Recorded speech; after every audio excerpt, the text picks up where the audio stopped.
One. Hello to everyone watching this recording. This is our presentation on French cheese in Mexico by Team 4.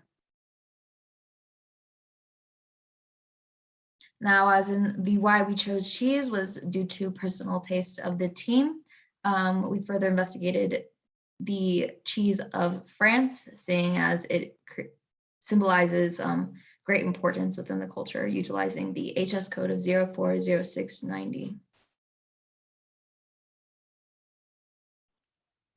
Regarding the market sizes and trade balances, the import and export market size of a country provides data and information that demonstrate and show the trading behavior of a specific country. This data may serve and influence diverse decision-making processes of enterprises. Referring to Mexico, the country has been cataloged as the 15th largest economy in the world and has generally enjoyed low but stable economic growth since the 1990s.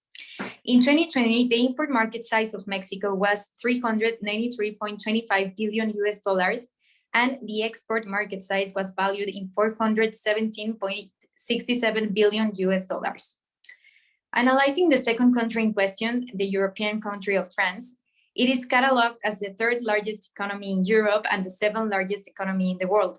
In 2020, the import market size of this country was valued in $582.35 billion and the export market size was valued in $488.34 billion.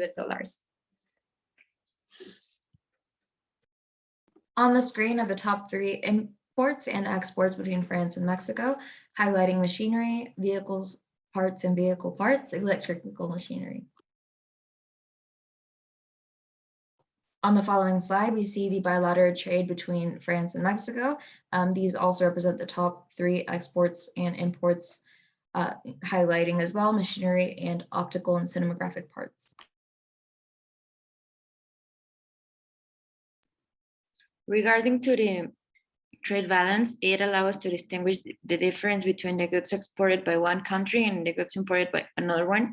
In this case, for the countries is for Mexico, a value of $2.968 million and for France, $8.22 million.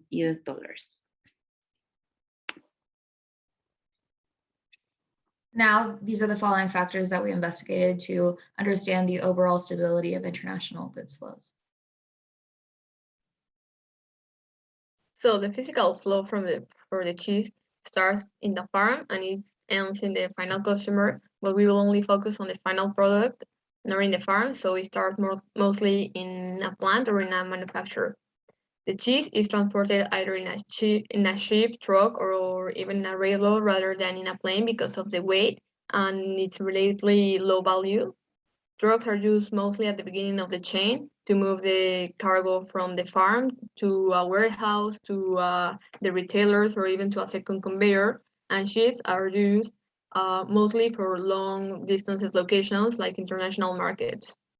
And also, since the cheese is a dairy product and it is highly impact and has pressure sensitivity, it has to be transported with great care. And for these reasons, it has to be refrigerated within 35 Fahrenheit, and it has to be transported in no more than 6 to 8 weeks.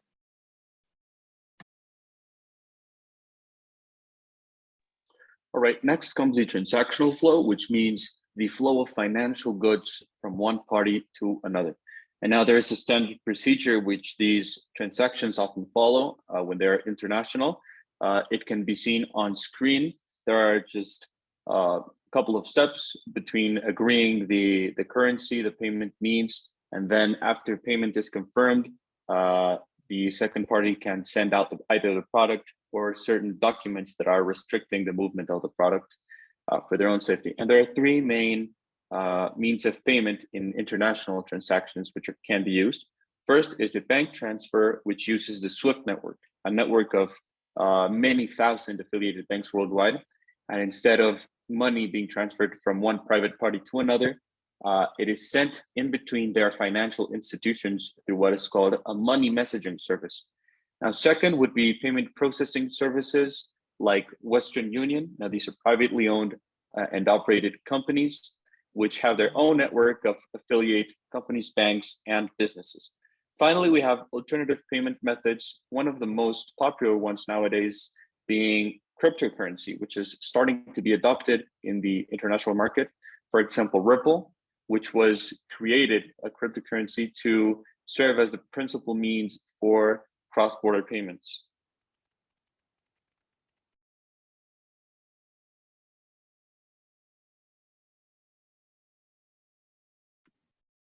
Well, along the import process, there's a large amount of information exchange. However, for terms of the presentation, the ones shown in the slide are some of the required documentation in order to import to Mexico, remaining that the compliance of these documents is the key to achieve our goal.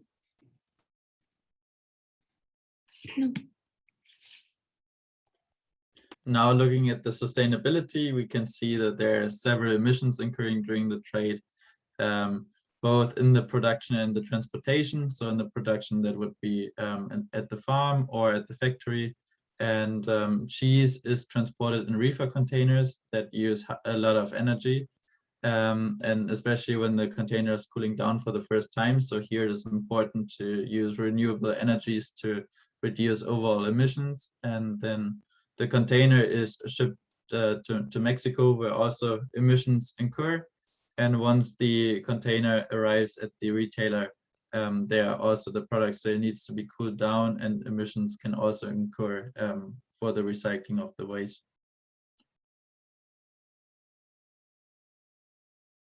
Although there exists differences in culture appreciations between France and Mexico in respect to cheese, we found that there exists no cultural barriers that should be taken into consideration. We found that there's a French quote that states there's a French cheese for every day of the year.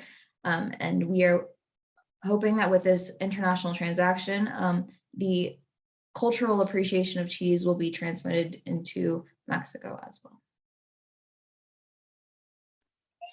Well, in order to have a better understanding of the international panorama as well as specific aspects of both countries involved, a pestle analysis was carried on involving the political, economic, social, technological, legal, and environmental aspects. And the complete analysis is attached to the final document. And well, this type of data of a pestle analysis allows to interpret information in an effective manner to carry on a strategic analysis based on the findings, which my partner will explain in depth on the next slide. Yeah, starting with the political aspects, we could find that Mexico has a rather low political indices that measure political stability and government effectiveness that might reduce the incentives for foreign companies to enter and invest into the Mexican market. Then followed by the economic aspects, we could see that Mexico has a high GDP and a high GDP growth, which might increase the overall purchasing power. Also, there was an EU-Mexican trade agreement established in 2018, especially for the trade of agricultural products. So this might offer a great opportunity for French cheese exporters. Following the social aspects, so there we could see historically there existed variations of taste because of geographic boundaries, but they are diminishing now over time due to the globalization. Looking at the technological aspects, we found that both countries have a good infrastructure and high connectivity. So that's very important for an easy physical flow of the product. Then the legal aspects, we saw that Mexico has a high level of corruption, which might hinder fair competition. And following the environmental factors, there, as mentioned before, the reefer container uses a lot of energy. Therefore, having renewable energy would reduce emissions significantly. To conclude, we found that the risks and opportunities found within our investigation demonstrate a great opportunity for importing cheese into Mexico. Now, if you have any questions, please feel free to contact us, and that will be all. Thank you. Next slide. Thank you. Último slide. There you go.